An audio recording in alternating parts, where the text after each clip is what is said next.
ధ్రువుడు తన నగరం వదిలి బదరికాశ్రమం ప్రవేశించి విశాలా నదిలో స్నానం చేసి శ్వాసను నియంత్రించి పరిశుద్ధమైన అంతఃకరణంతో శ్రీహరి రూప వైభవాన్ని ధ్యానిస్తూ సతతము నిశ్చల భక్తితో పరమసంతోష భాస్పాలతో పులకించిపోతూ ఉండేవాడు.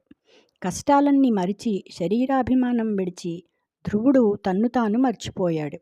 అప్పుడు 10 దిక్కులు వెలిగిస్తున్న చంద్రుని వలె ఒక విమానం వచ్చింది.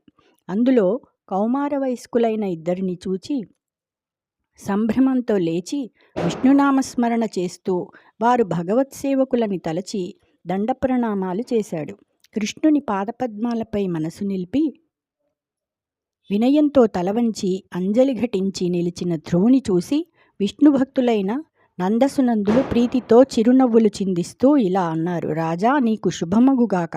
మా మాటలు విను. నీవు 5 ఏళ్ల వయసుతో ఉన్నప్పుడు మేధావివై చేసిన తపస్సుతో మధుసూదనుని తృప్తిపరిచావు.